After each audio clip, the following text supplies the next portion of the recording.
April 2025 পর্যন্ত 8 মাসে 282 জন sub registrar নিয়ম বহির্ভূতভাবে বদলি করে শতাধিক কোটি টাকা ঘুষ বাণিজ্য করেছে। এবং কখনো কখনো এমন হয়েছে 3 মাসের মাথায়, এমনকি 3 দিনের মাথায়ও এ গ্রেডেরটা সি গ্রেডে, বি গ্রেডের সি গ্রেড অথবা সি গ্রেডের যে সাব রেজিস্ট্রার তাদেরকে এ গ্রেডে, অর্থাৎ কোনো নিয়ম নীতির তোয়াক্কা করা হয়নি।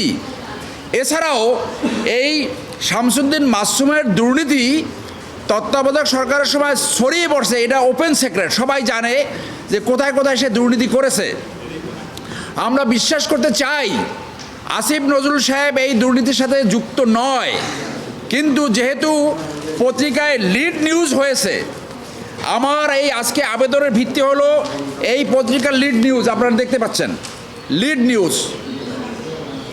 এই লিড নিউজে যেহেতু তার নাম আসছে, আমি আশা করব উনি একজন শিক্ষক মানুষ, উনি এই অনুসন্ধান ফেস করে উনি জাতির সামনে দেখাবেন উনি কোনো দুর্নীতি করেননি। এবং তার এই ঘটনা আমাদেরকে স্মরণ করিয়ে দেয় 2001 সালের যে কেয়ারটেকার গভর্নমেন্ট আসছিল, সেই সময় একজন বিচারক, একজন অ্যাডভাইজার ছিলেন। সেই বিচারকের জামাই এবং ছেলে এক রাত্রে 100 সাব রেজিস্ট্রার পোস্টিং করে বিভিন্ন জায়গায় ট্রান্সফার করে 100 কোটি টাকার দুর্নীতি করেছিল। সেইটা সেই সময় তদন্তে আসছিল।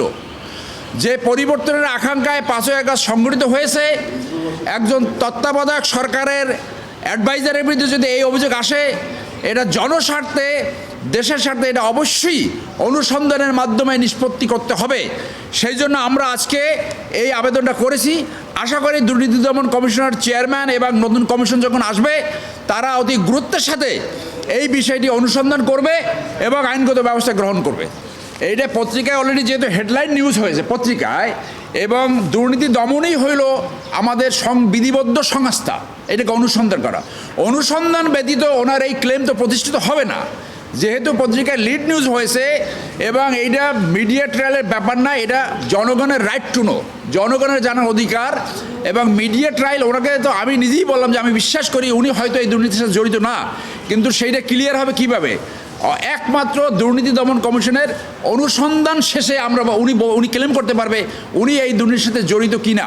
ওনার স্টাফ যদি উনি নিয়ন্ত্রণ না করতে পারে, এমনকি এই তথ্য আমাদের কাছে আসছে সেটা আমরা বলি না যে ওনার লাইব্রেরিয়ান পর্যন্ত এই পোস্টিং বাণিজ্য, অনিরোধ বাণিজ্য, নির্দেশ বাণিজ্য, এই অনুরোধ বাণিজ্য কি আপনি এই কাজটা করে দেন, এমন তথ্য আমাদের কাছে আসছে।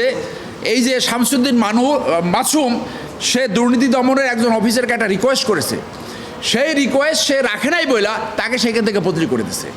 তার ভয়াবহ, তার মাত্রা এমন ছিল, তার ক্ষমতার দাপট এবং ক্ষমতার অপব্যবহার এই পর্যায়ে ছিল, একজন অফিসারকে কি রিকোয়েস্ট করছে, আপনি অমুকের মামলাটা আপিল করবেন না।